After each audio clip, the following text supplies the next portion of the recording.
It is completed, fully completed, just waiting for commissioning. The second one is the Niger Delta Petroleum Resources Modular Refinery. Now, that's an interesting one because it is a brownfield modular refinery. Okay, what does that mean? Yes, okay, this modular refinery was already in existence. It was producing 1,000 barrels per day. Oh. So what they did was that there was a recent upgrade to 10,000 barrels. However, it was going to happen in 2 phases of 5,000 barrels per day, respectively. The first 5,000 barrels per day refinery or upgrade is ready. So that will bring it to a total of 6,000 barrels per day refining capacity. Okay. So we have the last one, talking about those that are ready for commission, is the Walter Smith. That one is situated in Imo State, and it is ready as I speak for commissioning. Okay. You know, and of course I'd mentioned the others, the ND, Western, Ezekiel, Econ, and all that, Edo modular refineries that are ongoing. The construction work, you know, is ongoing there. You know, they are at an advanced stage, and very soon they also will be completed and will indeed be equally commissioned. So we're looking at 7 now, but let's say in another 1 year, are we looking at maybe rising to as many as 50? Absolutely, and that's the interesting thing about what has happened under this administration. Modular refinery is not new. Even before we came in, there was a lot of talk about modular refinery, people establishment, but that didn't really gain any momentum.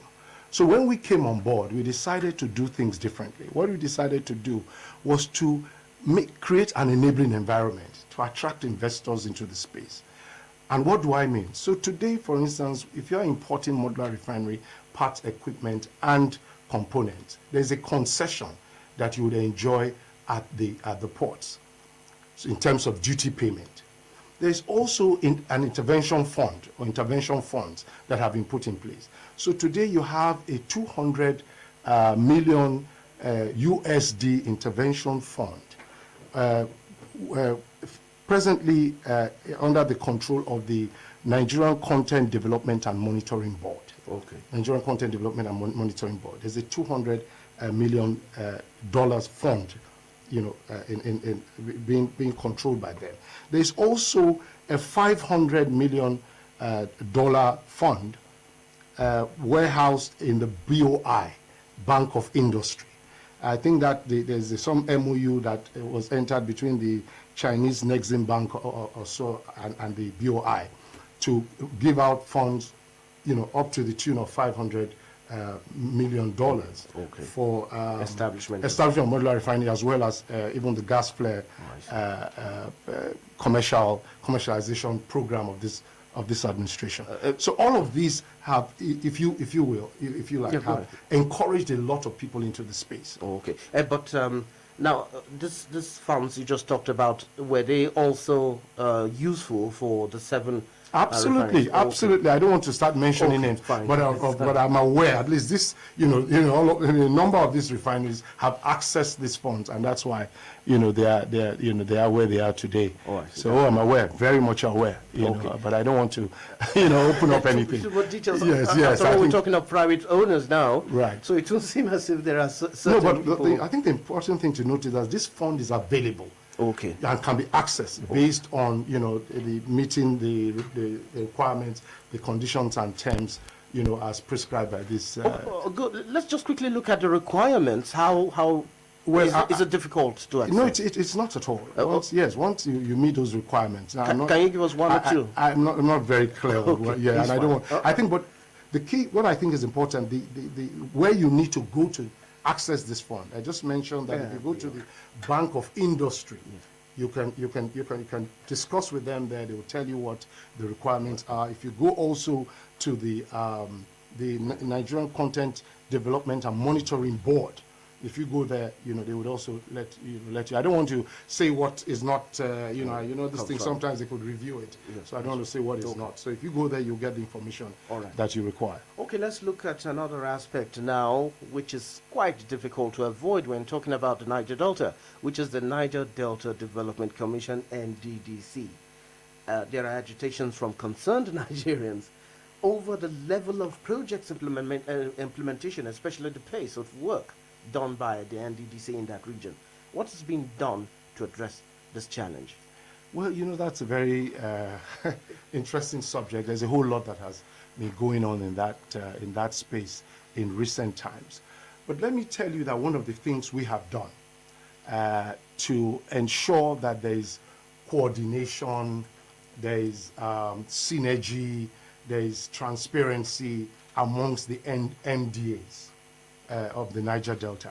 There's what today is known as the SIWP. The SIWP is the Strategic Implementation Work Plan document. Now, we came up with that document to ensure that transparency, coordination, synergy amongst the MDAs, as I said. So before now, what used to happen was that the MDAs of the Niger Delta used to work in silos and what have you. So you had issues of duplication of projects, the same agency doing the same set of projects and what have you. So what we did was to come up with this document. This document is where the different MDAs populate with their projects and programs and activities, such that each person knows what the other is doing, and there are no conflicts or duplication or repetition. So we've been able to put that in place. Although it is not a policy document yet, because it still needs to go to FED, but it's something that we have put to address some of these problems. And I believe the NDDC issue is one of the problems, just like you have highlighted. So we're hoping that by the time this document, becomes a policy document, having been approved by FED, I believe that some of these issues you mentioned would have been fully addressed. Okay. Now, still on the NDDC, we're hearing about forensic reports, checking audits, and so on. Is there a particular reason why this is on? Well, as you well know, there's been all kinds of counter-accusations coming from there. It's not, the House, I believe, is even, is a committee that is looking into it. I think it would be premature for us to begin to, talk a lot about it now, since it's something that is ongoing, is being investigated. I think the proper thing to do is for us to wait for the outcome of this investigation and all that is going on. Otherwise, we might just, be saying what is not. So, okay. Yeah. Now, the Ogoni cleanup, we are now in it. It's been several years past, and we understand that about $50 million have been spent from the available $360 million meant for the project. Of course, out of the $1 billion earmarked for the cleanup of Ogoni land. Is there a delay in the process, and what could be the cause?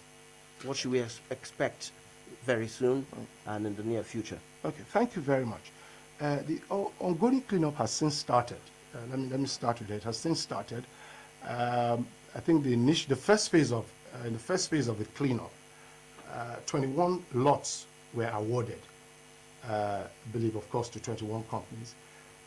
In the second phase, I think a further 36 or so, I'm not certain, companies have been awarded in the second phase to embark on the cleanup of the Ogoni communities. But it's interesting that you mentioned the Ogoni cleanup, because that was, again, one of the problems we met when we came into being as an administration in 2015. Many of us will recall that before then there was the UNEP report, UNEP report, which actually came out with the findings that there was widespread contamination of Ogoni land. This was in 2011. But between 2011 and 2015, when we came on board, nothing happened. It was just a report lying and gathering dust somewhere. Nobody was ready to take any action. But by 2016, when we came on board, the high prep was put in place, which is the agency responsible for the cleanup.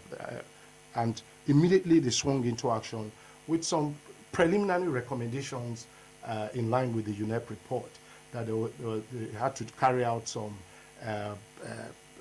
medical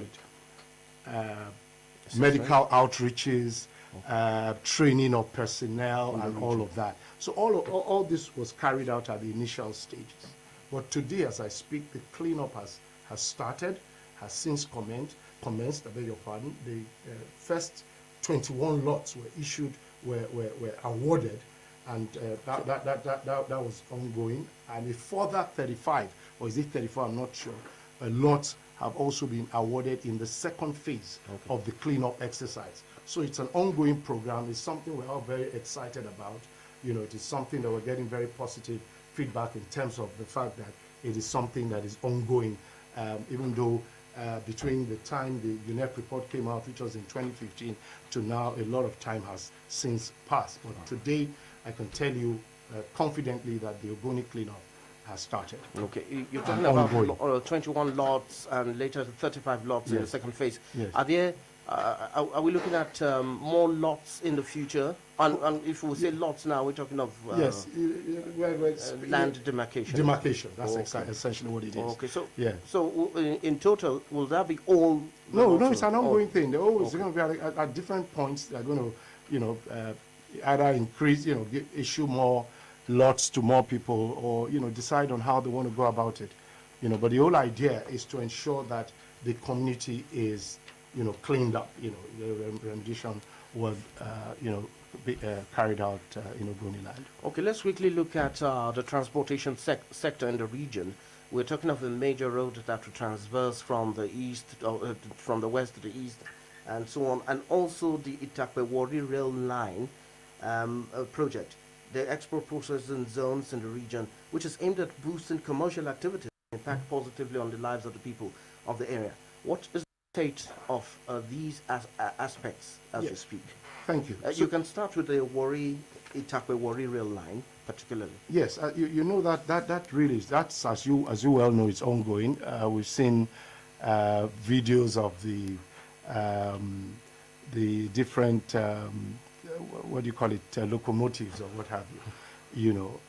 So that's ongoing, and I believe that the work there is being intensified because of the importance that would play in the transportation matrix in that environment. So it's ongoing, but very very interesting, or more important, if you will, is the Boni Bodo Road. Okay. The Boni Bodo Road. This is a road that will connect the Boni Island with the rest of the river states, covering several communities. It is a road and bridge project. It is, I think it's about a 36 or so kilometer road project. It is jointly funded by the NLG and the federal government. So it is ongoing. It is, there's a whole lot of work going there. I dare say at an advanced stage of completion. And just like I mentioned, it's going to connect several. It's going to open up that entire area. It's going to stimulate economic activities, job creation, employment, and what have you. So it's a project that we're all looking forward to, and as I said, it's going to change things completely by the time the project comes on stream. It's completed. If I'm living in Itakpe and I want to take a rail line to Warri, how soon are we expecting that to happen? Ooh, I can't give a timeline. I wouldn't want to do that. Don't forget, there's been, the COVID stuff and what have you. So one just has to be very careful in giving those timelines, because, you could be taken up on it. But I dare say that a lot of work is, there's a lot of focus in ensuring that project is completed, and and all of the necessary resources that is needed would certainly be channeled in that direction. All right. If you're just joining us, the program is Have Your Say, coming to you live on the network service of Radio Nigeria, and today our guest is the Senior Special Assistant to the President on Niger Delta Affairs, Office of the Vice President, Mr. Edobor Iyamu, and he has been talking about developments in changing the lot of the Niger Delta and people of the region. When we come back, we will now be taking calls from Nigerians. Don't forget, the lines to call are 0807 622 6771 and 0705 149 3324. The lines once again, slowly, 0807 622-6771 and 0705-149-3324. For SMS and WhatsApp, the line to reach us is 0705-864-2473. Once again, 0705-864-2473. Stay with us. We'll be right back. Radio Nigeria, uplifting.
Delta region. Our guest is the Senior Special Assistant to the President on Niger Delta Affairs, Office of the Vice President, Mr. Edobor Iyamu. And he's been giving us highlights on efforts by the present administration to ensure that the region is much better and is made better for it.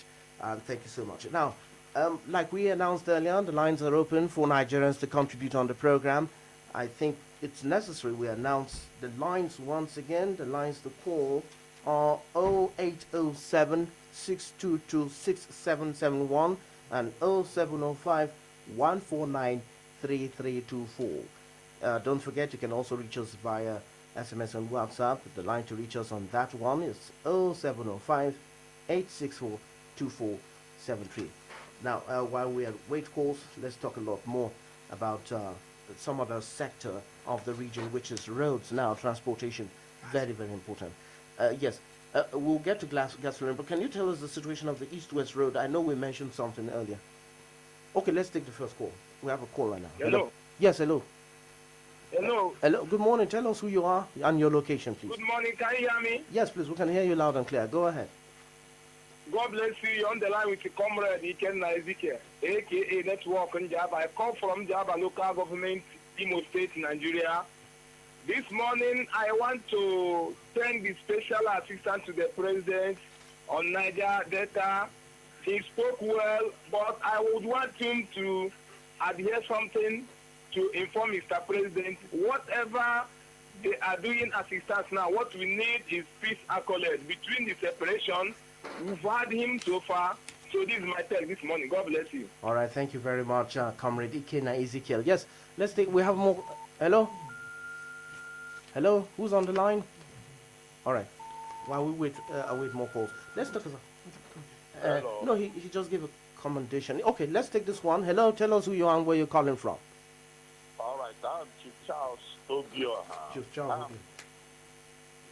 Umweke Owarenkwoji in Imo State. My question is, I thought that the states, like Abia and Imo, belong to NDDC. But the question is, how many of these roads, railways, and even refineries are being located in these two states, either of these two states? I don't know the reason why states in the southeast are being neglected when I know that these two states I mentioned belong to NDDC? Please, I'm advocating that whatever that is being done in other states of the NDDC should be replicated in the states of Southeast zone of Nigeria. Thank you, and God bless you. Thank you very much, Chief Charles Obioha. Let's see if we can take one or two more calls, then our guest can respond. Hello? Tell us who you are and where you're calling from. Thank you very much. My name is Chief Fidel Onyeneke, and I'm calling from Owerri in Imo State. All right, Chief Onyeneke, go ahead, please. Apart from the issue of building modular refineries, I want the federal government to come out with a policy that will make companies operating in the Niger Delta, including the oil companies, to employ greater percentage of the people from that particular area so that they will be meaningfully engaged.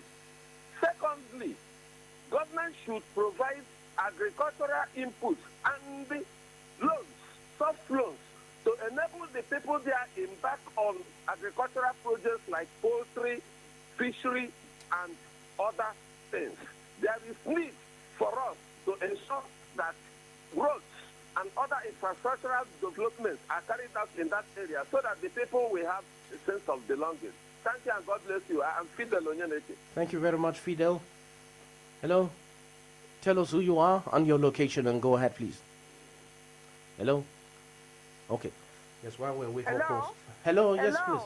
Good morning. Can you hear me? Yes, we can hear you. Go ahead, ma'am. My name is Odaze. I'm reaching you from Ila, Delta State. Yes, please, go ahead, ma'am. I appreciate our guests in the house. Thanks a lot, especially on the issue of the modular refinery. We've been hearing about it for quite some time, and I'm pleasantly relieved that we've started working on that. Kudos to this administration and President Muhammad Buhari. I think he's been very, very well for us.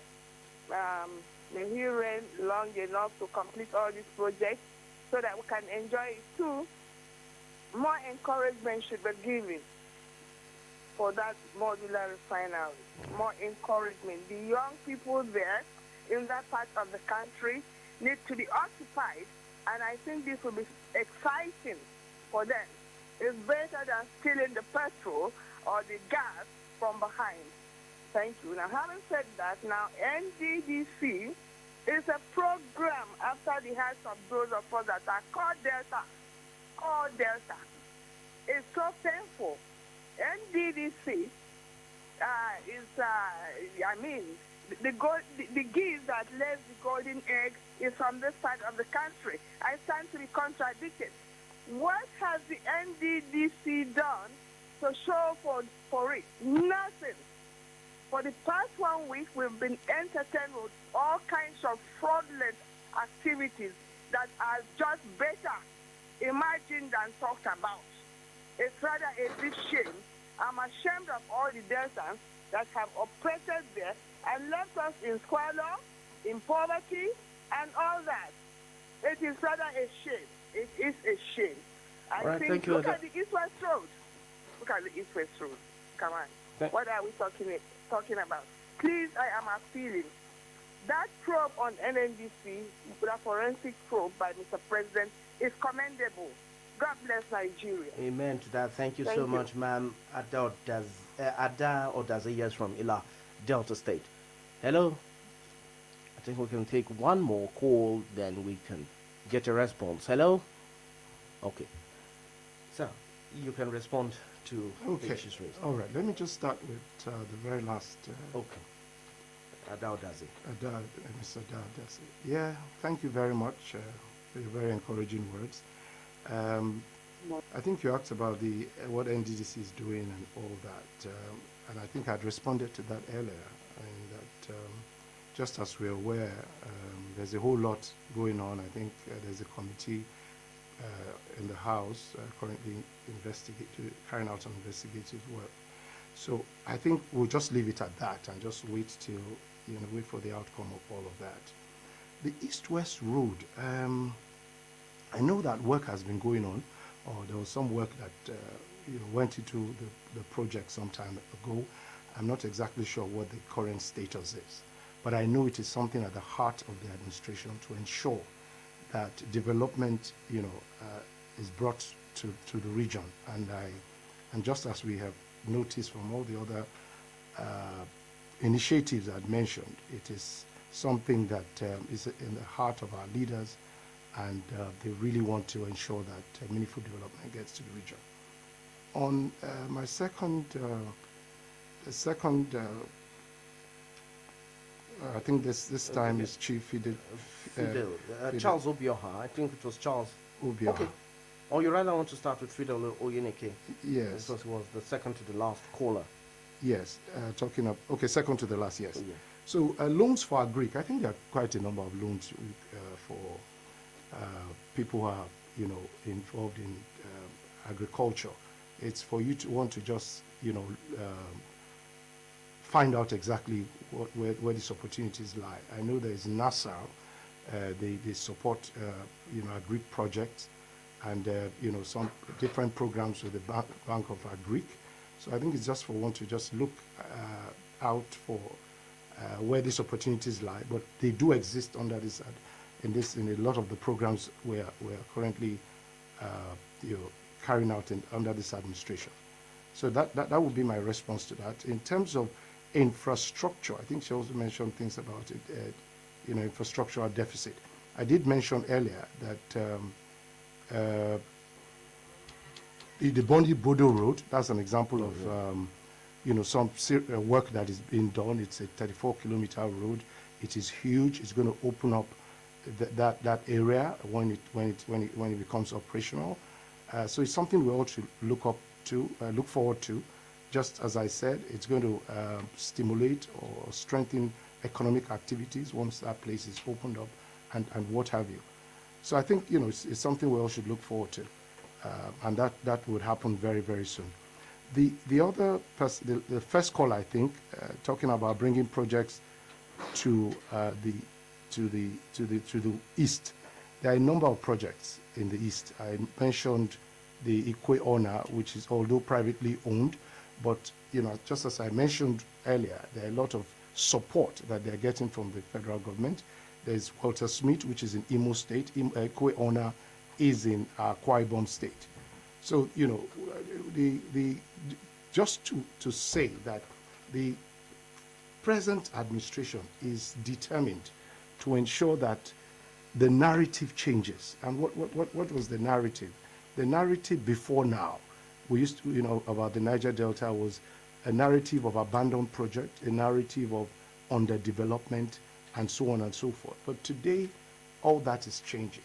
With the modular refinery, I dare say the modular refinery revolution that is ongoing, the Ogoni cleanup that is also ongoing, the gas flare commercialization program, which I would speak to in a moment, and so on and so forth.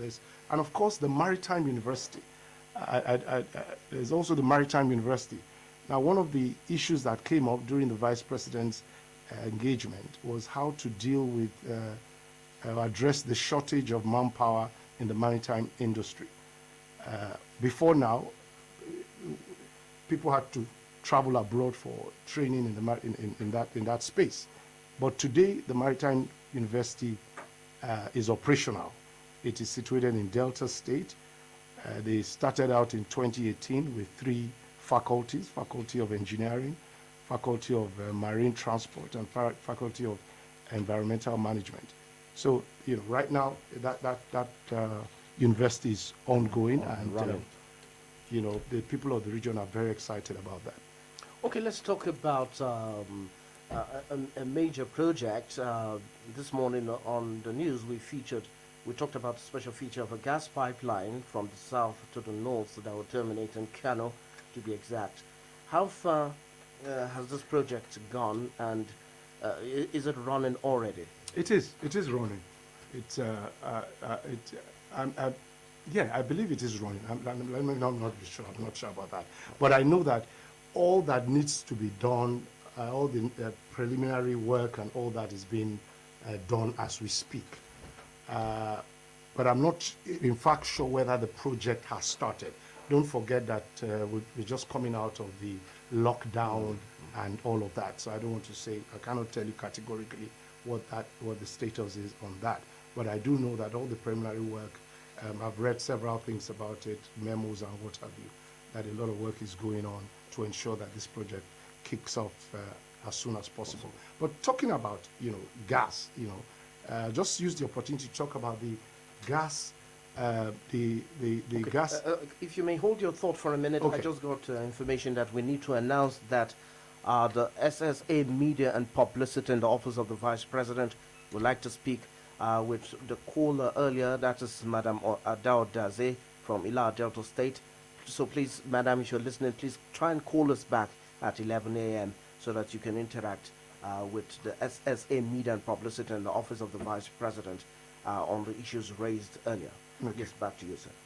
Yes, I said I was just using this opportunity to talk about the gas flare, because of course, as we well know, gas flare is a major issue because in the Niger Delta region, and there's no gainsaying the fact that it has a lot of negative implications, But what we did when we came in as an administration was to come up with an initiative known as the gas flare commercialization program of the administration. And the idea is to eliminate gas flare. But not just eliminating gas flare for the sake of it, is to also utilize this and convert it to cash. So we have a situation where third-party companies will be allowed to take up this flared gas. Okay. And then it is taken to the market and sold for cash. Oh, so that's the gas itself. yes, the flared gas. Oh, I see. The flared gas. So you are just flaring now into the air. So that flared gas now is going to be converted, and taken to the market, for cash. Now, the status of that, the current status of that program is that applicants have submitted their request for proposal. This is going by the bid process template. Applicants have, submitted their RFP, request for proposal. So I think but for the lockdown and all that, the next stage would be the evaluation and selection process. Okay. And of course, That's the eventual for those showing interest. yes, in this. those are the applicants for this project. So the next stage now will be after the evaluation and selection process will be the actual award of the to the successful applicants. Okay. So that's something that we're doing currently, which is known as the gas flare commercialization program of the federal government. Okay. Now let's quickly talk about the COVID-19 pandemic because our time is fast running. In the last 4 months, the whole world has been battling with the pandemic. There's been lockdown here in Nigeria and so on. What has been done, particularly for the people of the region? Has there been any special? Yes, there. He can hear I'm you. so glad to hear from him that the modular refinery thing is beginning to see the light of the day. I don't know. I want him to tell us why has it taken this long, although you have made some remarkable progress. Because it's more than 4 years we've been hearing about this modular refinery thing. And I used to wonder then, when they send the soldiers or law enforcement agents to go there and destroy the illegal refinery or whatever. At the same time, it would be just polluting the whole area as well. So it didn't really make sense to me. So I thought it would have been better you get those people who are doing it, get them involved, train them, and then build modular refineries for them, and then that will make them less militant, and it will check their youth restiveness, and they will each have a living at the same time. Then the organic cleanup. I hope it's not going to be, politicized. It has they started and then they stopped. I hope it will not be abandoned until 2023. That's the Nigerian way to go, right? That's the way what we have been seeing. But I hope something will be done differently this time around. Kudos to you. Let's take responsibility. And then I don't know if you know I heard about the serious death in Bonny. Is it Bonny or where? So I don't know whether it has to do with COVID-19 or whatever, but let us take responsibility. This COVID-19 is real. We all hands have to be on deck to fight this pandemic. All those that are saying that it's not real, they are living in a fool's paradise. God bless Nigeria. God will see us through. Thank you so much, Adanogu. Thank you so much. At this time, we'll be going for a short break. Okay, let's take this call first. Hello, good morning. Hello, yes, good morning. Tell us your name and where you're calling from. Yeah, my name is Okijawan, calling from Edobor State. Okay, Yes, Jawan. I really concur with the last caller. Thank you. Is that all? Hello? Okay. All right, Yeah? thank you. Is that all? Yeah, I support the last caller. All right, thank you very much. Okay, Jawan from Ebonyi State. Hello? Hello, Okay. good morning, Daniel. Yes, good morning.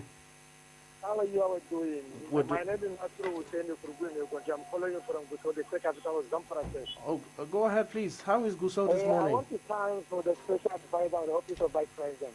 You are highly welcome to this program. Happy to Hello, am I communicating? Yes, please go ahead. He can hear you. Go ahead. Guys, I want to ask a question about this. Please, sir, the people that are still in the Niger Delta, there are no importance of Niger Delta. And then the Mr. President used to give them millions of naira each and every blessed month. And those people, if they are sometimes they didn't have anything in the pocket, they are carry gun and go with it to the refinery and damage the refinery. Please, what the federal government are do about it to address that problem? God bless Federal Republic of Nigeria. My name is Nasiru Hussein from all my position. All right. Thank you so much, Nasiru. Thank you so much. Yes. Hello, let's take just one or two more then. Yes, good morning. Please go ahead. I am Comrade Patrick Okoroka calling from Atani Village, Overflow Village, All right, please make it short. I want to find out from our guest. In Futo, Owerri, NNGC built hostel. And the hostel was meant for 2 students. Now they are now having 8 students inside the hostel. And the right school is supposed to be 25,000 and they are collecting 45,000. Please, I'm just going to the new NGC management to look into this issue. Let them revert that hostel fee to 25,000 naira. And the students should be told, you know what the COVID-19 or 19 we were talking about, all this distance. Because students cannot stay in an hostel meant for 2 people, 8 people inside, which is not healthy for them. And you come down to in Abia State. They said they gave us a borehole. The borehole they built is on the left-hand side of the road. It's the road that demarcated the Iyamu. The right-hand side, they don't have borehole. All to today, as I'm talking to you, right, we have said all Jack Robinson up to today. All right, Patrick. NDC has not said anything. Nobody has come. They said the governor said you cannot cross any pipe on the road. So all right, Patrick. for the NDC. I was watching television yesterday, saw what happened between Bayelsa and the River State Road. How people are doing. Even the road in Aruchuku, from here to Aruchuku, the road is extremely bad. I'm calling the authority of the go back and look into all those contracts you gave people. All right, Patrick, I think you've made your point about the situation of the roads in that part. Thank you so much, Patrick. Thank you. Thank you, Patrick. The guest is hearing you and he will respond. He will respond. Before you do, sir, I do beg your pardon. Let's just take messages from our social media handles, so many of them, but we'll take them as quick as possible so you can respond. We have here from Ikenna from Abuja. He says, please, I would like to know what's been done in the area of gas flaring. Thank you. Another one, Uche from Rivers, says, I believe it's important we know or have an accurate channel or channels where we can have credible knowledge on the updates on the Niger Delta New Vision. We have Mustafa from Abuja. He says, what's the status of Ogoni cleanup? Did the work stop because of the plague? How many modular refineries are available in the Niger Delta region? Oh, there. I don't know if he's been listening, but we've talked about all that. Alike Dagba from Polycarp. He says, I'm watching from Angyarago, Jenkwe Development Area, Nasara State. Okay, good. Nice to know you're looking at us. Aqua Abua Jude says, I wish to recommend PMB, that's President Muhammad Buhari, for his work done so far, but he needs to do more to reconsolidate on the first achievement recorded in the first tenor, especially in the Niger Delta area. Okay, we have another one. Says, this is a welcome development and commendable development. My sincere commendation to the present leadership, most especially the Vice President, for his industrious, innovative ideas. If all these modular refineries are completed, it will no doubt bring an end to the fuel-related problems in the country. As for the Ogoni cleanup, is one project that will never be forgotten by the Niger Delta region. This is from Yahaya Wada. So, This is the few we can take. There's so many more. Yeah. So let's hear from you. Maybe Okay, you start from the calls. Okay, very quickly, just speak to the question by Adaize, why the modular refinery has taken so long to be completed. Well, the establishment of modular refinery is not a very straightforward process, even though we've tried to shorten the process and all of that. For instance, there are 3 licensing stages. Once you begin your work, you're issued with a license to establish. Afterwards, you're given an authority to construct, and finally, a license to operate. In between that, there's an EIA, an environmental impact assessment that will be carried out, and this is carried out during rainy season as well as the dry season to ensure that there are no negative environmental impacts on account of your activities. So all of this, will certainly not make it happen overnight. So that's why, yes, that's partly responsible for why it might appear that it has taken a bit too long. But the beauty of it, or the joy, if you like, is that today, as we speak, 3 of these modular refineries are ready, for commissioning. The 4 others are different stages of advanced stages of construction, and will soon be completed and will equally be commissioned.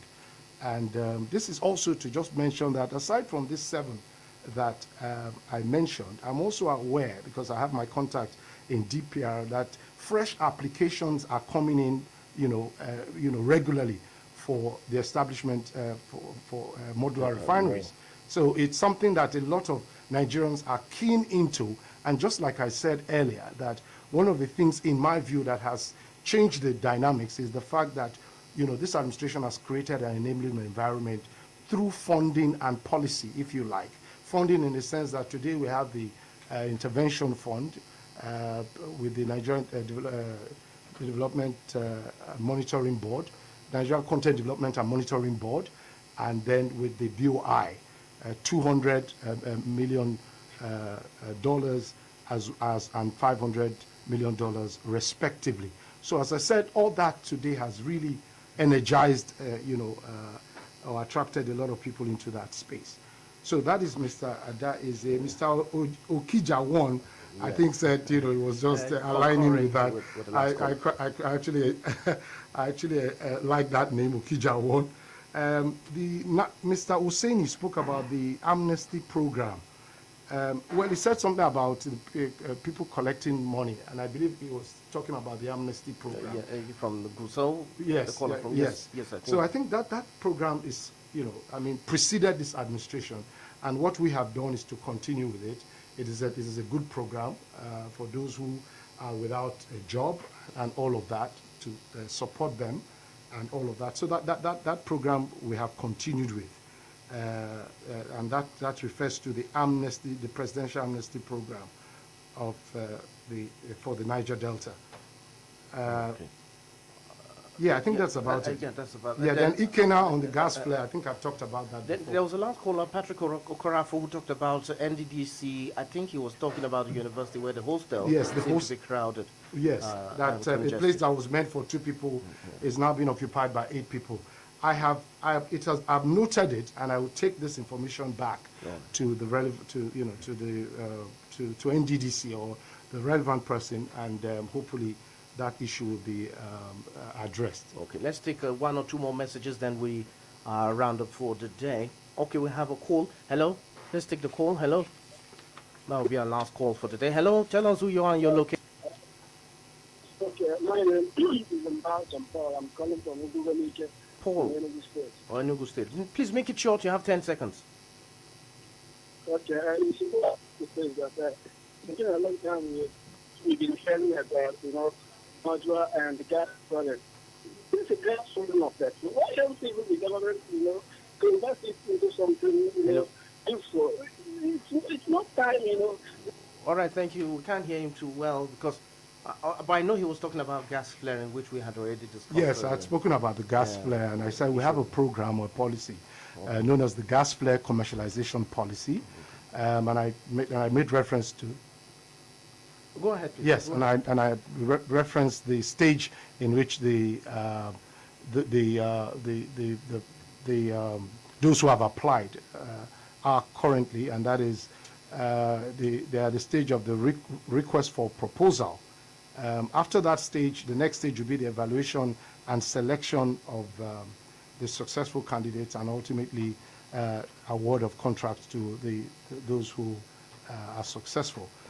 So it's at an advanced stage, I guess. But for the COVID-19 lockdown and all of that, I guess that is what has slowed down that process. All right. We're slowly coasting home now. Just to round up, we want you to give a background on the petroleum industry bill, just in 30 seconds. Oh, but before that, let's take this once again. The SSA Media and Publicity in the Office of the Vice President would like to speak with Ada Odaze, who called in earlier on some of the issues she raised, so that he can respond to them also personally. Let's not forget that we're fast running out of time. Unfortunately, we won't be able to take more. But we want you in 30 seconds just talk to Nigerians, the people of the Niger Delta, just general advice. As we close. Yes. As in my closing remark would be that the President Muhammadu Buhari is very much interested in the Niger Delta region, and I guess the reason is not far-fetched, and that's why we have come up with this new vision for the Niger Delta. And just as I highlighted, there are several initiatives, starting from the modular refinery, the gas flare, the Ogoni cleanup, the Maritime University, the SIWP document I referred to earlier, and the Interministerial Committee for the Niger Delta. I didn't have time to talk about that. That is headed by the Vice President, and its membership includes all the MDAs, heads of the MDAs of the Niger Delta, and we used to meet periodically to interrogate issues of the Niger Delta. However, my final word would be that the people of the region must ensure that there is peace in the region, without which there can't be any meaningful development. Thank you. All right, very quickly, Uche here wants to know, he's from River State, he says that it's important to know how to have an accurate channel or channels where they or he can reach the Niger Delta New Vision to get credible knowledge. Yes, there's the website. Yes, there's a and so on. website, which is www.ndnewvision.gov.ng. Okay, thank you so much. Yes. Then Yes. there's also the web portal. I didn't mention that. That's also very interesting. That's very important. The web portal for the SIWP. Okay, Go ahead. Sorry. Okay. No, very quickly. Okay, the web portal for the SIWP. This is a platform where you can have access to information concerning any project in the Niger Delta. This is siwp.ng. All right, thank you. All right, thank you so much. That was the Senior Special Assistant to the President on Niger Delta Affairs, Office of the Vice President, Mr. Edobor Iyamu. Thank you so much. We hope you join us next time if we come calling once again. So many things to My solve. pleasure. It's been my pleasure. Thank you so much. All right, at this time, many thanks to the production crew. The news producers were Conrad Labe and Hassan Hussein. Online editor was Timothy Bamidele. ICT was handled by Israel Chiokaha. Studio manager was Prince Afonia Ugwez. Engineer was Hassan Usman. Photographer was Sadiq Saromi. Cameras were handled by Fuluwa Oluyede and Chinedu Megwa. Facilitator was Oluwa Damilola Oni. The producer was Oledo Mbiwe. And the executive producer was Sani Suleiman. Not to forget the Director General of the Federal Radio Corporation of Nigeria, Dr. Mansour Lehman, for giving us this platform. Join us once again next week for another edition of the program, Have Your Say. It's been Olayemi Daniel saying, stay safe. COVID-19 is a respecter of no man. Goodbye.